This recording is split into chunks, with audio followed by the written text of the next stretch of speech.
This episode of the podcast is brought to you by Keller's Garden Center and Landscaping Services. Winter is here, and I encourage you to save your back this year. Contact Keller's today and get a quote for residential or commercial snow removal. And also, it is never too early to start thinking about spring. COVID has put a delay on so many things. Do not delay in getting yourself set up with one of the best in the business when it comes to getting your yard looking its best. Visit Keller's at their location on Kern Street in Exeter, Pennsylvania, just down the street from Blue Ribbon Dairy, or head over to their social media pages for more information. Welcome to the Popko Project podcast, a platform for the discussion and discovery of arts and entertainment. We focus on highlighting people and events that add value to the world around us. Visit us on all social media platforms by searching the Popko Project, or visit our website at thepopkoproject.com. Welcome to the show, and thank you so much for listening.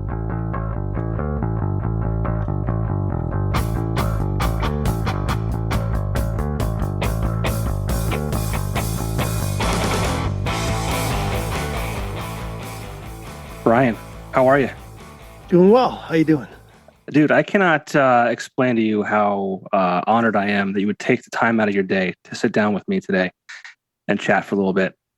I'm honored myself for anybody that wants to chat with me on a Monday afternoon. Well, you were actually just in my town in the beautiful Scranton, Pennsylvania. I think it was like 2 weeks ago. Had so much fun there. You're playing at a Montage, and I think, if I'm wrong, please correct me, but I think you hit up one of the bars afterwards and did like an undercover karaoke. No idea what you're talking about. Can you tell me what bar that was? I'm going to be undercover if I'm going to give away my cover. All right. I'm sorry. I don't know what you're talking about. Though some of the guys went down to a place called Poor Richard's. Poor Richard's. Okay. I don't know anything about that. You weren't there. I promised my people that I would never, ever do that. Go sing karaoke. Yeah. Okay. Well, that never happened. All right. I did it. I don't care. I did it. I enjoy doing it. It's a lot of fun to do. Yeah. It's a lot of fun, and it's only fun if people don't know who I am. Like, I can't, if I go into a place and everybody recognizes me, or if the, who's ever in charge, what are they called? Are they DJs? I don't even know. I don't want to insult a guy that's running karaoke by calling him the wrong thing. But if they know who I am, then it's no fun. Right. I mean, what's the fun in that? Because they'll come and they'll say, hey, we know who you are. Will you do karaoke? And then it's a whole different thing. But if I can go in there and not let people know who I am and do it, then I do whatever I want. And usually I want to do the Freshmen. And nobody ever recognizes me, which is great. It's funny to me. If it makes me laugh and makes my bandmates laugh, which it did, then it's worth it. I mean, I don't know how people wouldn't hear you sing and then kind of be like, wow, this guy's really killing it. Maybe I'll look up at least an image of who the lead singer of the Verve Pipe is. And I didn't mention that yet, but I'm joined by Brian Vander Ark from the Verve Pipe, one of my favorite bands growing up in the mid-90s. But yeah, I would definitely at least be like, wow, this guy's really killing it. Maybe I should see if this is him. Would you though? Because I would. Because I've been to karaoke before where somebody was doing something and they sat and they had the impression down and the whole thing. And I never even thought to pick up my phone and look it up to see if it was that person. So it's like if I go out and I'm going to go busking or something, if I'm going to go in the subway and I'm going to be singing the Freshmen with my guitar out with, looking for change, which I'm going to do very soon for your viewers and listeners. And I would be shocked if anybody would know who I was, because you would never expect me to be there. Who's going to expect me to be at Poor Richard's in Scranton? Even though we did play a show there with the Spin Doctors in Scranton that day. Actually, I wish I would have got those guys to come down and do their song too. That would have been fun. That would have been fun. That was a bar. I saw the imagery around you, and I was like, I've never been in that bar before. So I had to do some internet sleuthing to find out. Well, they're good people there. We went there fairly early, and then they didn't have karaoke until 8 or something. So we were there from 5 until 8, drinking and eating burgers and the whole thing at the bowling alley there, and waiting for karaoke just so we could get up there and be 4 or 5 that went up. And I think 3 of our guys went up there and did something. So it's pretty fun. Yeah. So, I mean, you played the show at Montage a few weeks ago. Was that one of the first few shows that kind of, you played after the pandemic, or have you guys been touring a bit? No, we played quite a few shows since the pandemic. I mean, we've lost 50 some gigs because we play so often, but during the pandemic, but the first opportunity to go back out, we went out. I think we went to in Omaha in mid 2020. So that was like right in the mix where it was starting to come down before the variants came in. So we got a show in there, and then we got a bunch of shows during the variant still. So we kept pretty busy. That's good. First of all, we're all vaccinated, and we encourage people to get vaccinated and mask up and the whole thing. And so when we did that, and then we were masked until we performed, I felt like we're doing all of the things that we need to do. People want to come in and they want to wear masks. A lot of these shows were masked. That's up to the club, that kind of thing. But I felt like we were responsible in how we approached it and had the opportunity to play. I'm going to take the opportunity to play. It's my favorite thing. Yeah, and the Verve Pipe, not to be confused with the Verve, who... they're confused every day. What do you mean not to be confused? Not to be confused. No, that's what I'm saying. Wish. That would be great. What? I mean, from your mouth to God's ear, John. I mean, every single day I get tweeted about or something. I get tagged in the wrong thing. It's fun though. That's fun too. I get a lot of mileage out of that too. Yeah. In fact, I'm going to do karaoke. I'm going to do Bittersweet Symphony. That's got to happen. There you go. Sure. Who was around first, the Verve or the Verve Pipe? I mean, we can Wikipedia and find out, but it was like, I know what happened to me, and our situation with the band was we hadn't had a name yet. It was 1992, August of 92. We didn't have a name. We had the album done, and we were like, we need a name. Let's pick a name. And so we all sat up, we're drinking, and our guitarist at that time said, let's call it the Verve Pipe, and that's it. Final answer. And we were like, what does that even mean? Ridiculous, but we were drunk and tired, and it was like, all right. And so we said the Verve Pipe, approved of the artwork the next day, let it go. And then 3 weeks later, we used to love like Q Magazine, and I think it's NME. What are these other English magazines back in the day? We'd read these English magazines because we were huge Brit pop fans, and we saw this band, The Verve, and we're like, oh, wait a minute, The Verve? And like, well, what? They've already had an album out, and they had a new album coming out called The Storm in Heaven, I think, at that time. So we said, well, what would the chances be that our band would make it and their band in England would make it, and that our paths would ever cross? It just seemed like it's so insurmountable, whichever it is. Yeah. Decide, you can edit that out. Don't edit it out. I don't mind looking. So we let it go, and then our hit songs were within months of each other. It was so confusing. Like, I remember Cake and Cake Like. I remember those two bands were out at the same time. Cake Like wasn't nearly as successful as Cake, but there was Black Crows, Counting Crows, Sheryl Crow. I mean, all the Crow thing. And there was a little bit confusion in the beginning of that, but really it was nothing like an original word like Verve, which not a lot of people have used. That's why it's so confusing. Still confusing today. I mean, the Verve got sued in the initial, because they were called Verve, and they had to add the to Verve because Verve Records sued them, which is a jazz label. So they've been through, besides that and getting sued by the Stones, they've been through much more than we have, so we're fine. We ended up pretty unscathed in that whole thing. So yeah. And what was it like? You mentioned a lot of these band names, Counting Crow, Sheryl Crow, but you talk about the Gin Blossoms, Beck, Soundgarden, Tonic, Smashing Pumpkins. What was it like to be in the mix of all those names, like kind of in the same time? amazing time for music for songwriters, I think. Sheryl Crow, great songwriter. Uh, Black Crowes, great songwriters. you know, Counting Crows. I mean, Adam's a terrific songwriter. Hmm.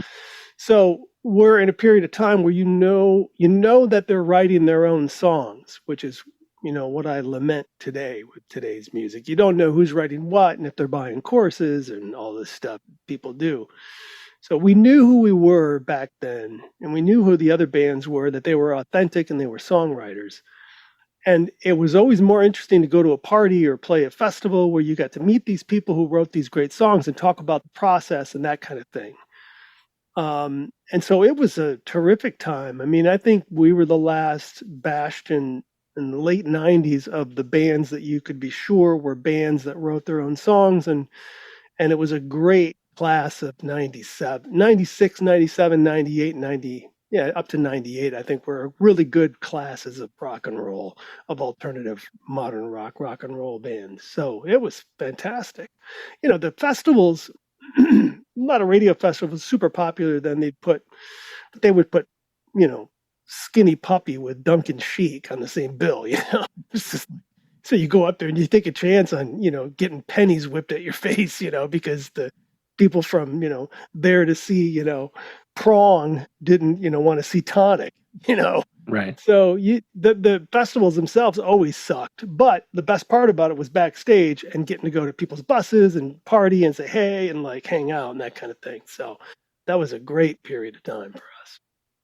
It was great. I think, the 90s it just had some great music in general. I I think almost, so. It was a really good generation or a really good decade of music.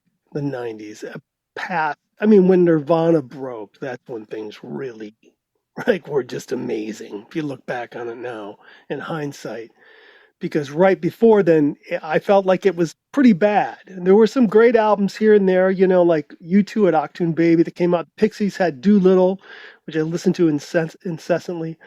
Um, but overall, like what was popular, like I used to stock shelves for a company when I go to Walmart and I go to Kmart and I would stock music on the shelves in 1990, 91.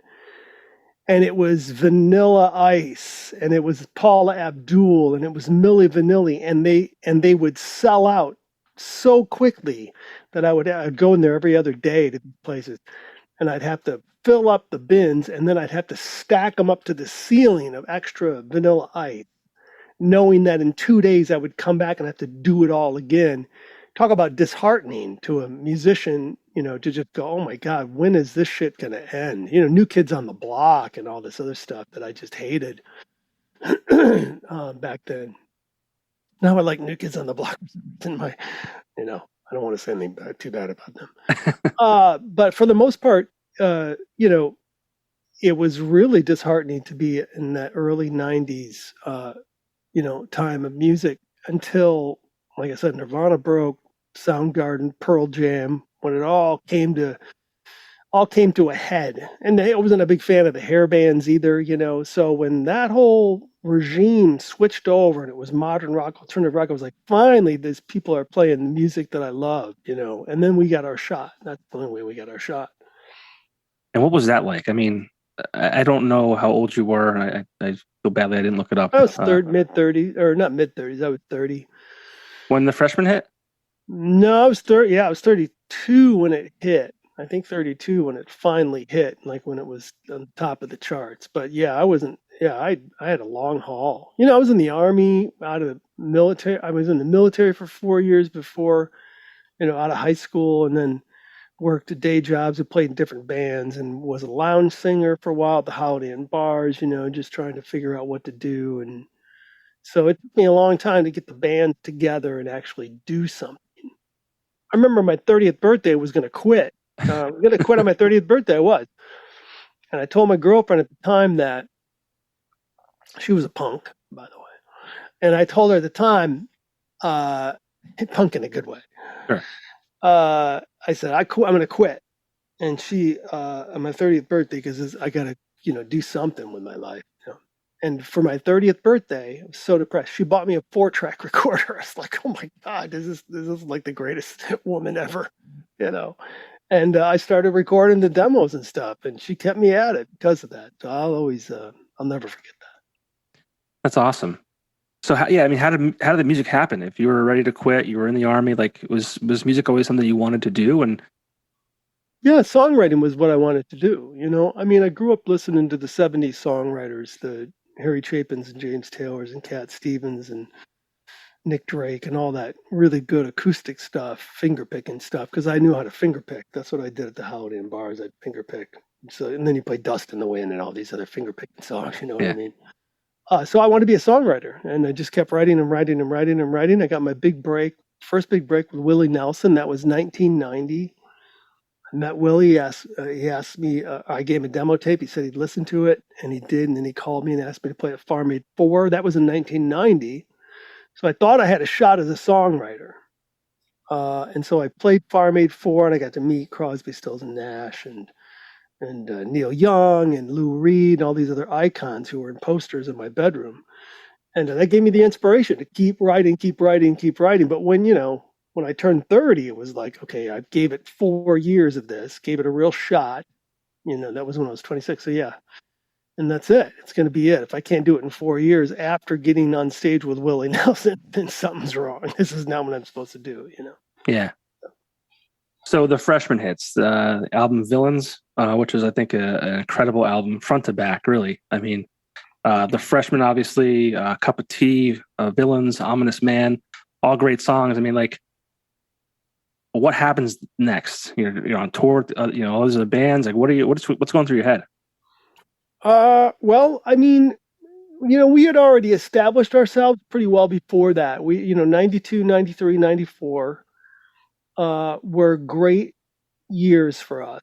Or 93 and 94, really. We were selling out the theaters locally, so 2,000 people at a theater show. We were selling albums like crazy without a label. And so it all felt like it was going the right way, you know. And I felt like, well, we can do this without a label because we had like 6 or 7 labels come and pass on us, including RCA, who ended up signing us. So we already felt like we had the machine going. We didn't really need a label, which was, very naive in hindsight because we did need the label in the end. We couldn't have had a huge hit song like that. So it kind of felt like everything that was happening was not a huge shock. It was like, okay, well, that makes sense. That makes sense. They want this to be a single. Photograph, we wrote it to be a single. We felt like it was a single. Photograph was our first single, and it was a top 10. And then we were like, okay, Cup of Tea is next. And we just thought, okay, Cup of Tea is great. People love it on the record. They keep saying they love it, so they're going to release that. And it tanked. It was a single, and it tanked. And then they were going to put a nail, the death nail in the nail in the coffin. And I'm like, wait, what? And then they said, we're going to jump to the Freshmen instead of doing Reverend Girl, I think was another one. And Ominous Man was another single. We're going to jump to the Freshmen because we think that's the only one that you have left.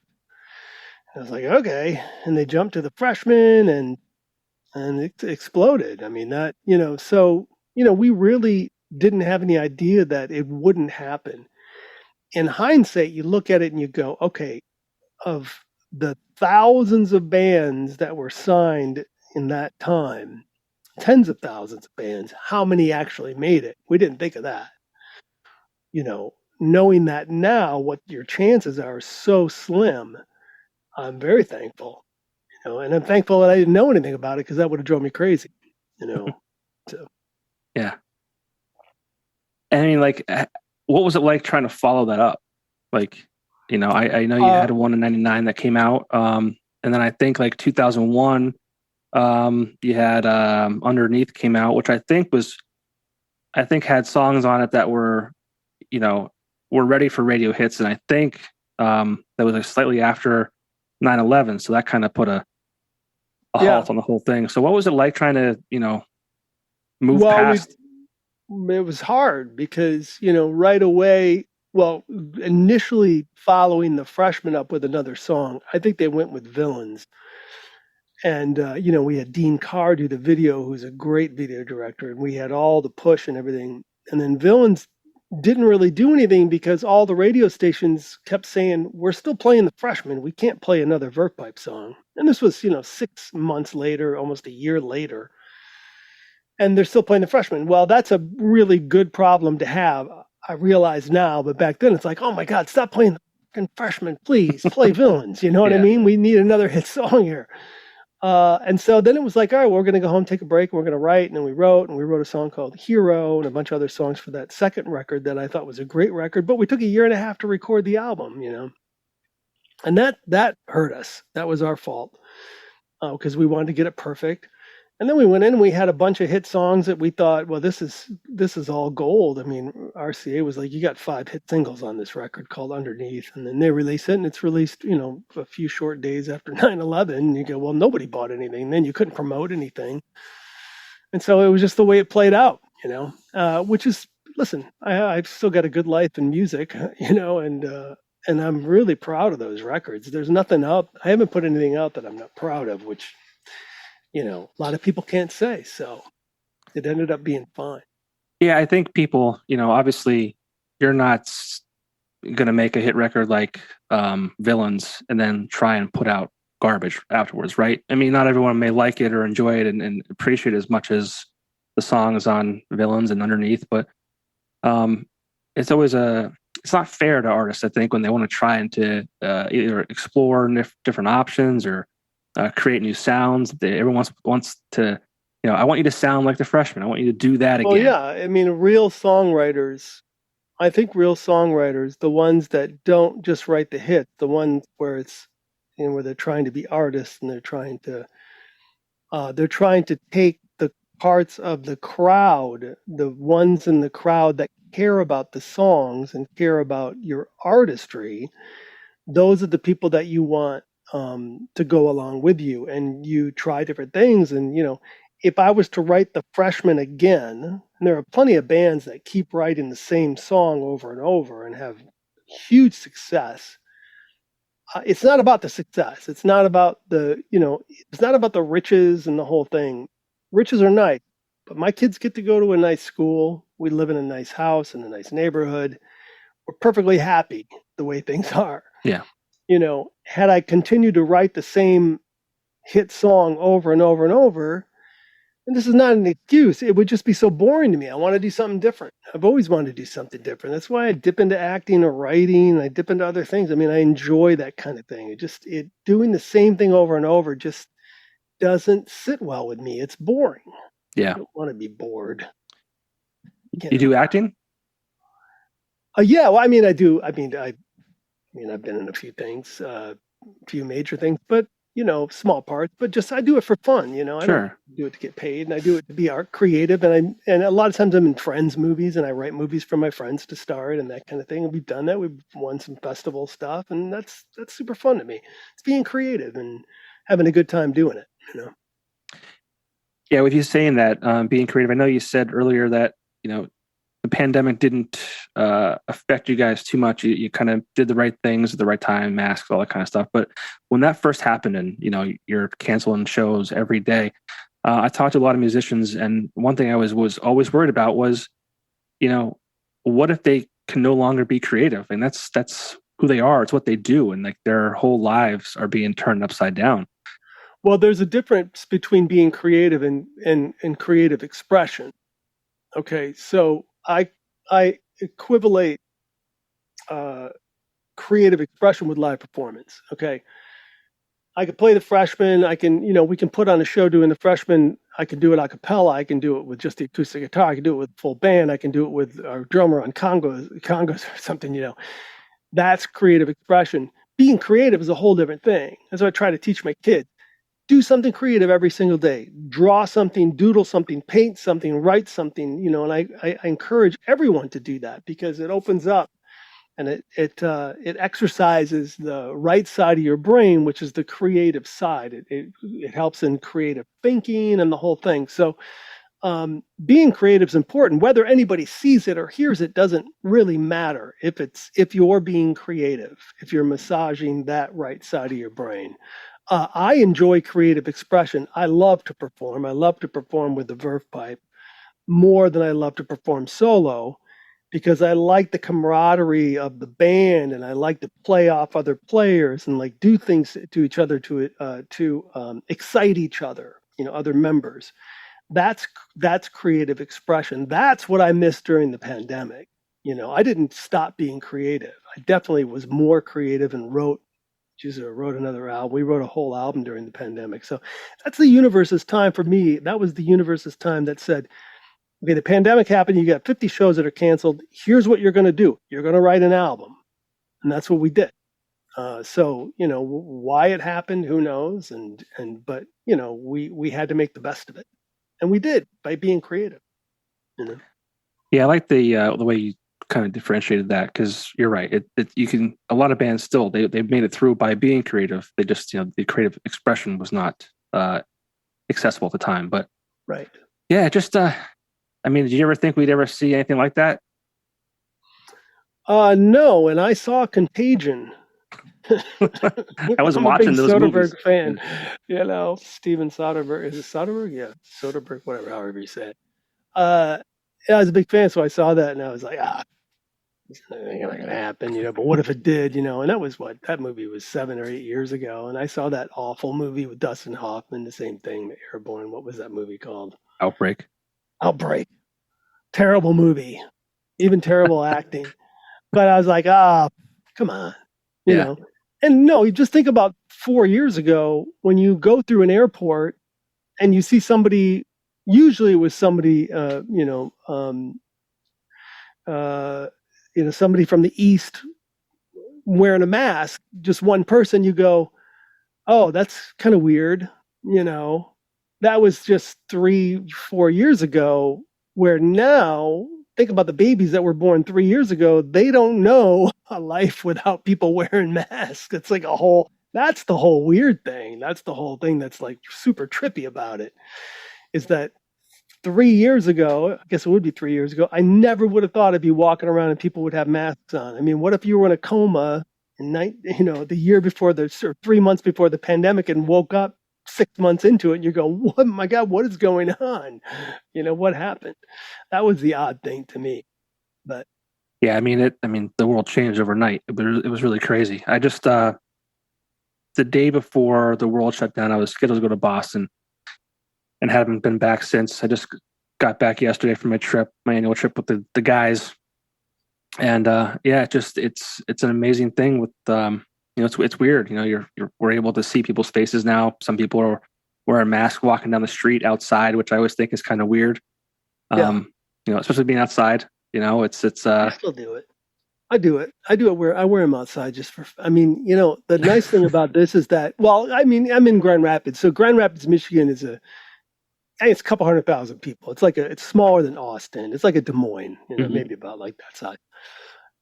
And second biggest city in Michigan, but I'm pretty popular, and people know I live here, and they, a lot of people know where I live, Sure. So, it's nice to go out with some anonymity, sometimes when I'm with my kids or anything, I walk around outside with a mask on. I'm 6'5", so it's kind of hard, but if I wear a ball cap and sunglasses and a mask and I people don't come up, sometimes I like to be recognized, and sometimes I like to chat to people, and sometimes I just want to do my own thing. Sure. So it's nice to have that option to be able to put a mask on and cover up. Yeah. Cover up my face. Well, yeah, that's definitely a different situation for you, and the size of the city. You're not famous in your town, John? No. Listen, I have a name for myself, but no one is like trying to hang out with me. You know what I'm saying? I don't get on stages and sing. I've done karaoke before, very poorly, usually after a few drinks, but no one's hanging out with me. No one wants to hang out with me. But no, but thank you for doing this. It really means a lot to me. And I started this podcast as a way to. I used to host a radio show, and it kind of the station flipped, so they canceled the show, and it really focused on like local musicians. Mm-hmm.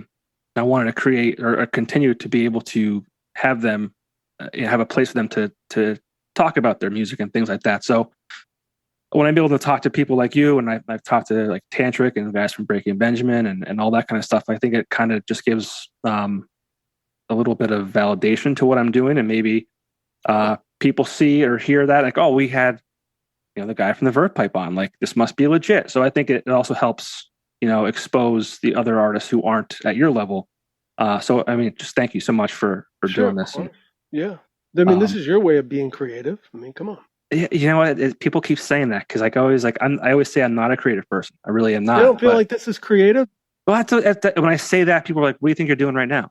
And it's like, okay, creating content. Yeah, I get it. It's the definition of being creative. Yeah, you're creating something. You're asking questions. I mean, yeah, thank you.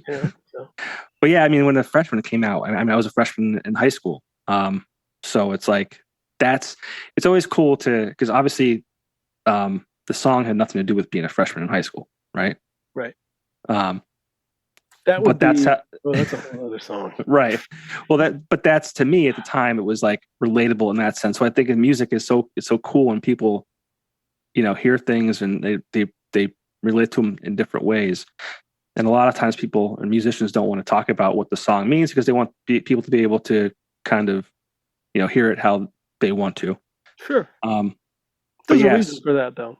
Yeah. There's a real briefly. I know you're trying to wrap up, but really briefly, there's a reason for that because once you put a song out there, I've always believed once somebody else hears your song, that song belongs to them now. Mm-hmm. They have their own idea what it's about, and I've had people come up to me and ask me what it's about, and I'll tell them what it's about, and they go, no, that's not what it's about. And you go, okay, well, I mean, I wrote the song, but okay, you tell me what it's about. That's why, because let people take what they want from a song, and a lot of times there's misheard lyrics and whatever, nobody cares. They don't care because the song means something to them. For me, it means nostalgia for those people. It means they get to get transported back to 1997. Where were they? Who were they with when they saw it live, if they saw it live, or how many times they blasted it going out to the bar or whatever, that kind of thing. But people have their own idea of what the song's about. I wouldn't argue with them, Anyway, yeah. But I was just saying that's a reason why we, as songwriters, you let people keep it open for interpretation. Yeah. Well, I'm glad that I didn't dig too deep into it back then because obviously it's a powerful song and if you want to talk about it you can. I'm not trying to wrap things up for me. I'm doing this for you. No, I appreciate it. I'm sure you don't want to be here all day. I could talk to you all day if you wanted to, but yeah, I mean it's a powerful song. Yeah, I mean it's more powerful than there's more weight to it than what most people knew when it came out, but it was a very, very dark and disturbed subject matter. And, the record label didn't put it out there that it was about abortion and suicide. And people were singing at the top of their lungs and arm in arm and and like they were a bunch of drunken sailors singing and like nobody ever really thought they had to go any deeper. Now that you get older and you go, oh yeah, this song, and then you listen to the words and you go, oh my God, bet so many people go, holy shit, I had no idea this song was as dark, as it was while we were, like I said, singing at the top of our lungs. But that's one of the things that comes with age, maturity. You start to analyze things more. And you say I think that's why the lyrics are being analyzed more. I think the Boston Globe just did an article on, on that time when there were songs about abortion on the radio for the first time. Brick by Ben Folds was a song about abortion. He touched in the same area I did. But nobody really wanted to talk about it back then, which I don't blame them. Music is supposed to be fun. It's supposed to be, you're supposed to escape. That's why we don't talk about politics on stage and this kind of thing. People want to go there to escape, so you go escape and escape with us. Awesome. We always have a good time. I think we always put on a good show for them. And if part of that show, if during that show I were to stop and tell the story of what the song's about, I think that it would be a downer. It'd be a bummer in the show. I'll say a few words about how I wrote it, and this song means this, and thank you so much for the support, and that kind of thing, and play the song.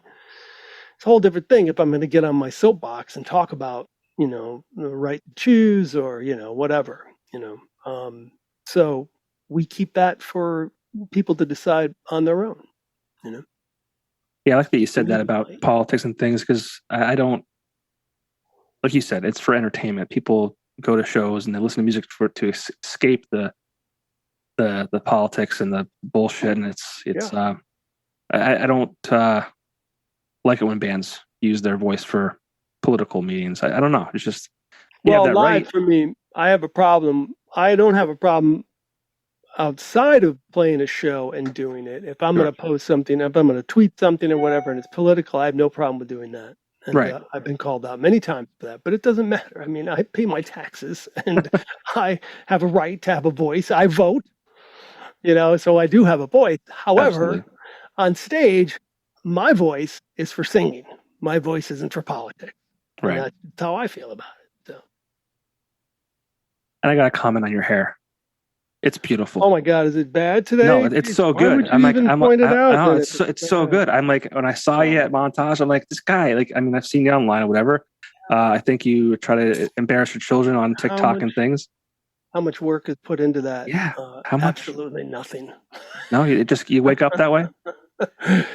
Actually, I'm fortunate. I got a great hair person. I get my hair cut once a month. She does a great job. And this is what it is.